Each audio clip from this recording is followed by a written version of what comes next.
Okay guys, before we start the video, just quickly, First Man is so much more than just a YouTube channel. We've got digital products, we've got physical products. The digital products include courses, books, ebooks, etc. And the physical products is everything from supplements to clothing to grooming products to the paperback physical copy of our book.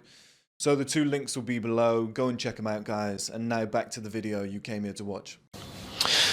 Okay then guys, welcome back to a different type of video. I'm struggling for time at the moment with the stream platform.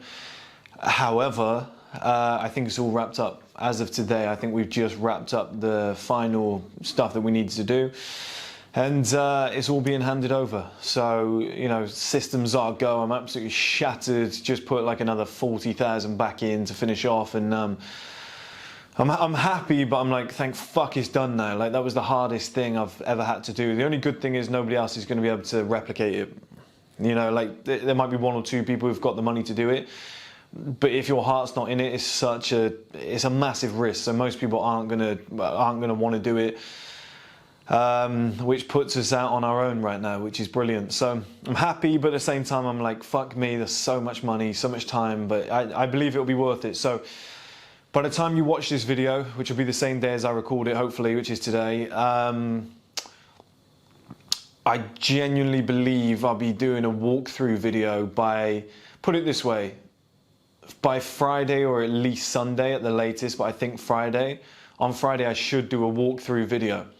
I'll maybe release it Friday night, Saturday, Sunday, whatever, but it's definitely coming this week. Sunday at the latest, there'll be a walkthrough video of everything that you need to know about the platform and how it operates, and you know, we'll deep dive. It'll be me actually going through the real platform, and you guys will be able to, you know, get on there. So let's jump into this video then, guys, right? So what we've got on here is Crossing the Chasm by Jeffrey A. Moore, and what I'm going to do is punch in and zoom in so you guys can see it while I'm talking. I don't want you guys staring at my gigantic arms for the entire video. I know it's wildly distracting. Being the guy from Mortal Kombat, it's not easy. But basically, Crossing the Chasm is a concept that was created by Jeffrey A. Moore. And it was a business thing, but I'm going to transfer this into men's lifestyle and what it means for you guys. So if we look up here, Crossing the Chasm, what we've got is innovators, early adopters, the early market, the late market, and then the laggards, the people who come in late, you know, into the scene. If we were to break this down into like my streaming platform, for example, we might have innovators, which is the people who've got a lifetime membership. The early adopters, the people that are like, hey, I want to see the platform before I actually decide to sign up, which will be the majority of the First Man audience. And then we'd have the early market, you know, which is, and you'll see here, here's the chasm, I'll explain that in a minute. But we'll have the early market, which is more like the mainstream, when we decide to go like pretty viral with some decent marketing. The late market, which is just, you know, people who aren't on the trigger about the latest thing, but it's still the majority of the market. The silent masses, so to speak. And then you've got the laggards, the people who are just late to it. But this is the majority of the general public. This is like a product life cycle, okay? Doesn't really matter for the point of this video. This is more about men's lifestyle.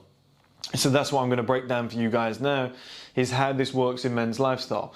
And the most important two things here are Crossing the Chasm, which will become apparent, and why do most people live the same lives? So the question that I had a few years ago was, why do most men go out every weekend and get drunk? Why is it that's all they do? They get a takeaway, they watch Netflix, they go out and get drunk. You know, they just do the standard shit. They watch sports every weekend, and I was like, why do most guys do that? It doesn't really, you know, sound like the most exciting thing in the world. But then I actually realized it's a budget and a time restriction. And here's where it comes from, Crossing the Chasm.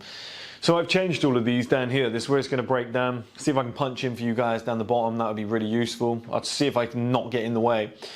But what we've got here is child money, okay, which everybody can achieve. Child money's easy. You don't need a lot. You know, you've got fast food, video games, cinema, sweets, sports, and you want some shin pads and a pair of boots, like your mum and dad are going to buy it for you. You don't need a lot here, is what I'm trying to say.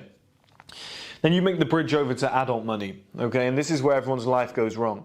When you get to adult money, you have things like mortgages, marriage, cars, or a car, just a singular car. You have date nights, alcohol, partying.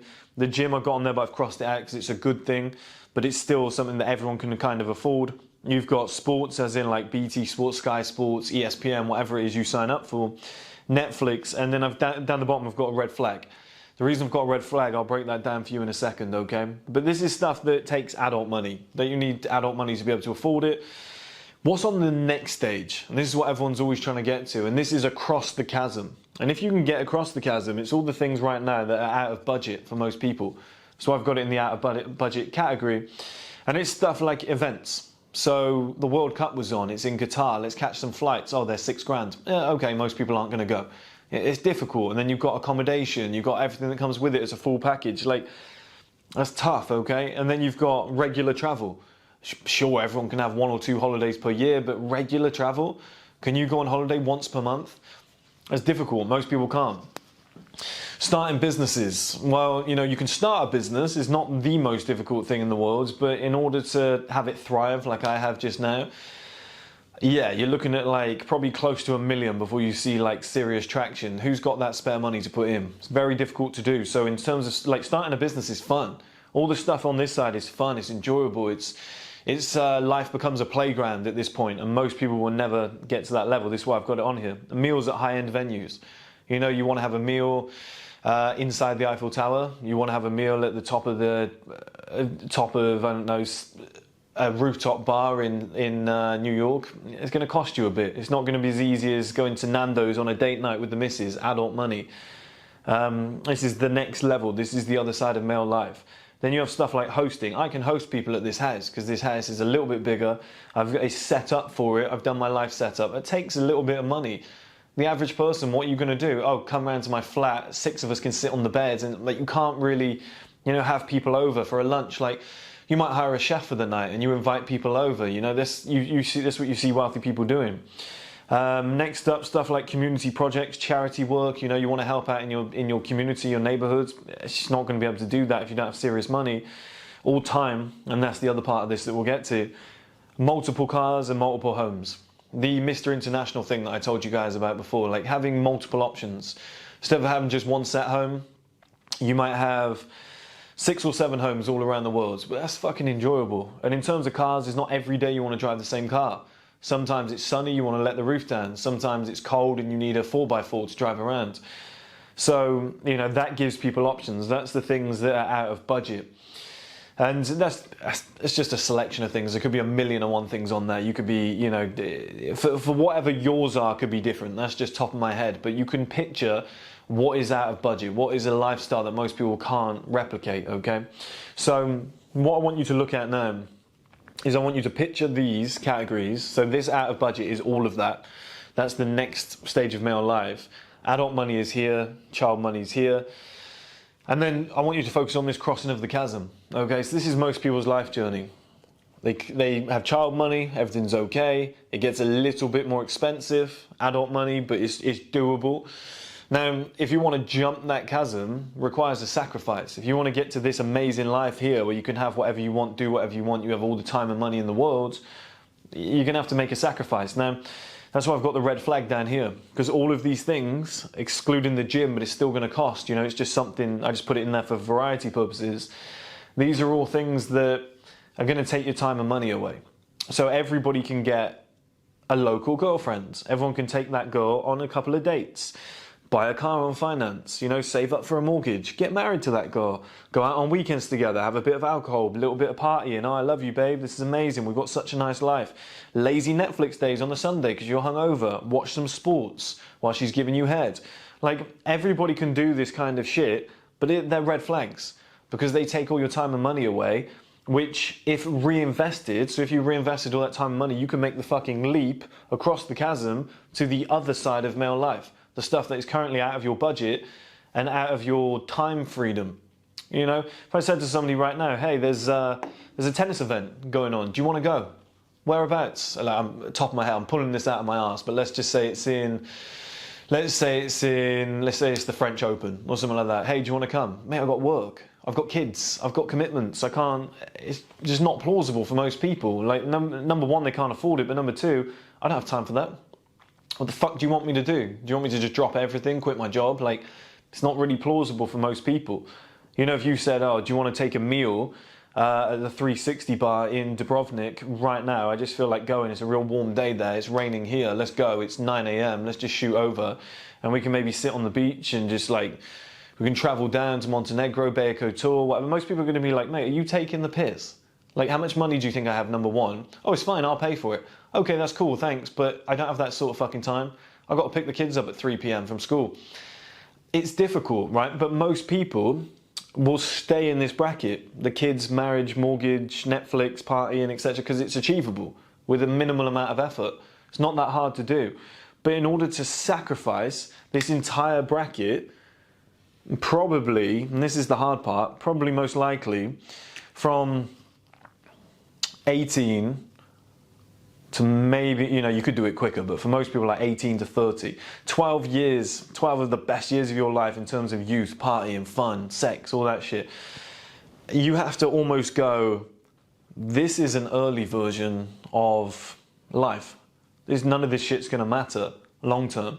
You know, it's a stick or twist moment. You either stick here, which 99.9% of people will do, or you twist, you roll the dice, you collect all the time and money that you're wasting on these things, excluding the gym. But, you know, you can go for a cheaper gym, because at the end of the day, if you're paying like £100 a month instead of 20, but it's got all the same equipment, it just looks less fancy, then you know, it's silly until you have to network. But in the early days, don't worry. You know, and you save all the time and money that you'd have on these things. You sacrifice mortgage, marriage, you know, car, you don't go on these date nights, alcohol partying, it's, you know, all this shit. It's all people do on weekends, because they, like I said, they have no other option. It's almost the most fun thing you can do on a budget. Alcohol and nights out. It's, what is it, like 50, £100 for a weekend? You know, you just go out on a Saturday, £100, you know, you can have a great night with friends, you can probably get laid, and it's like, oh, that's easily doable. But all that other stuff's way out of budget. So this is why it's so addictive. You know, stuff like sports, Netflix, whatever. Date nights at like Nando's or somewhere cheap. This is why people do this shit, because it's easily achievable, but it's probably the most fun shit that you can do on that easily achievable budget. It's like the top end of almost being, you know, people say like, oh, he's the king of the nerds. That's what it's like. It's like being king of the average people. You can do all of this shit with ease. Oh, you've got such a nice life. It's like, yeah, but somebody over here is going to be laughing at you. Well, they probably wouldn't do that, but you get my point. Like, that is so much more superior to that. And like I said, in order to cross that chasm, you have to make a major sacrifice as a man. You have to, at some point from 18 to 30, probably 18 to 35, you know, you can get it done. You can change at any time in your life, but ideally, if you want to make the most of the male advantage, at some point from 18 to 35, you need a couple years where you just say, do you know what? Fuck it. All this shit is fun. Everyone's doing it right now. I'm getting massive FOMO. But if I can just sacrifice all this crap, all these red flags for a few years, save up that time and money, I can make the leap to the other side of male life, the stuff that's out of budget for most people, and I can move, I can go across the chasm into, you know, a better existence. And most people will never make that leap. It's a real shame, guys, but I hope that kind of shows you lot what you need to be doing, because the problem is a lot of people, they'll get to this kind of stage here where they've got adult money, they'll want all this shit, and instead of crossing the chasm, they fall right down here into this pit, and this is kind of, you know, mass male depression. This is where you don't want to end up, down here. This is mass male depression, midlife crisis, you know, guys that are like 40-year-olds that are divorced, that are jumping back on Tinder and stuff like that. That's where a lot of them end up, because they abused all of this shit. Things didn't really go to plan, and instead of crossing the chasm, they just fell flat on their face, ended up down here. And I don't know what this zone would be called. It's almost just like some depressive zone that you don't want to be in. Like I said, midlife crisis. Some guys try and live in that area because they've dropped down here. They get divorced, they go through all the shit, they sell a few things, and they go through a midlife crisis where they pretend to live in that area, but they're not really in that area. And that's sad as well. But you need to save up all of these in terms of time and money, almost like a run-up. It almost like allows you to build a bridge to get over to the other side of male life. Otherwise, you're doomed to do all this average shit, one holiday a year. You know, a car on finance, partying and alcohol, date night with the missus, Netflix and chill, all this basic standard average person shit that everyone does. You're doomed to stay in that bracket forever because you can't afford any of this. You haven't got the time to do any of this. Oh, let's jump on a flight in my second car. It's just not plausible. Oh, let's book 3 holidays this month. Again, not plausible. Let's have 20 people round and host like a nice get-together with some high-level people at my house. But we live in a 1-bedroom flat. Yeah, not going to work. Do you see what I mean? It's very difficult to do the majority of this shit. Oh, you want to do some charity work, some community work in your area? How are you going to do that when you only got £2,000 in your own bank account? Yeah, you can do volunteer work, but what sort of an impact are you going to make? There's a lot of fun shit. There's like an other side of male life that just kind of broadens your horizons. You can do so much more on this side, but most people will just lag about in this bracket, doing the same old shit, the cookie cutter lifestyle, just replicating what everyone else is doing. Because like I said, it's the most kind of fun that you can have on a normal person budget. And this is why most people get stuck here, because it's like, hey, this is quite nice, this is quite comfortable. It's stick or twist. Stick, I'm the same as everybody else. This is fun. Date night, a little bit of sex, a bit of alcohol. I've got a good group of friends. Everyone seems to like me. Of course they like you, because birds of a feather flock together. You get a man like me who's trying to create his own streaming platform. How alien do you think that sounds? I've got my own supplement company. I don't really drink alcohol. I'm going to the gym 6 days per week. I like to travel. I'm creating my own streaming platform. There's only a select few number of people on the planet that you're going to be able to mix with that get you. Do you know what I mean? Whereas everyone else is going to be like, that guy kind of scares me a little bit. That guy makes me feel a little bit insignificant, like the shit he's trying to achieve. And that's my twist. I decided to go to the next level. I decided to push it. But you could easily just go, I'm going to watch Netflix. Like, how relatable is that? Did you watch that new show on Netflix? Everybody's fucking saying that. Sports. Did you see the game last night? It fits in with normality. Oh, do you want to come out? Yeah, let's have some alcohol. There's a few great clubs. Like last night was a movie. It was amazing. This is, you go on a date night with your missus who looks like everyone else's missus. Nothing amazing about her. She's just a normal girl that just happens to suck your dick and no one else's. Okay, great. Like, it's just average person shit. Oh, my mate's getting married soon. When's your marriage? Oh, when's your wedding? We're getting married next year. Oh, we got our mortgage. Yeah, we got ours last year. What provider did you use? It's all just normal fucking people discussions. Makes me sick. I'm kidding. But it's just normal people discussions. And if you want to jump over to that next bracket, the other side of male life, you have to be an alien. You have to get rid of all this shit. It was like I went into loner mode. I was just a complete loner. Like I just didn't do any of this shit. I didn't watch a movie for years, didn't watch any sports, even though I was a massive Man City fan. We were good finally, and I was barely watching it. Went without a car for years, didn't really date anybody, didn't fuck anybody, didn't drink, didn't party, stayed away from marriage, mortgage, girlfriends, etc. Like, saved up all the money that's in this bracket, and I've just put it into that one there, starting businesses, and pushing that along. And the streaming platform, like I said, cost 120k. I've restocked all the products at scale. New skin supplement coming out very soon. We've improved the natural diuretic. So it's like, on the surface, you look as though you're somewhat suffering. Like, you don't have any of this shit. Your life doesn't look that complete. But your net worth is like 5 to 10 million. So then that keeps paying you back for the rest of your life. So when did I start? Probably 9 years ago. Really kicked on with this business. So like 9 years of sacrifice here, the rest of my life there in that bracket. Can do whatever you want, when you want. And your budget stretches pretty far in this bracket. Like, yeah, there's guys that will be richer than me that can go on holiday whenever they want. They own 20 holiday homes. Like, if I've got 3 holiday homes and I can travel once a month, that's still fucking amazing compared to this bracket. And that's what it is. You just got to get across that chasm. Once you're across it, either your net worth or your assets will pretty much pay for your life for the rest of your life anyway. Like, when somebody's worth like 10 million and then they go, oh, he's gone bankrupt. You're not really bankrupt because you sell all of those assets and you've still probably got like 5 million in the bank. Well, you're in that bracket. Do you know what I mean? So at the end of the day, you just got to get across that chasm once. People do slip back, but you kind of just got to get across that chasm once and everything will come together, okay, guys?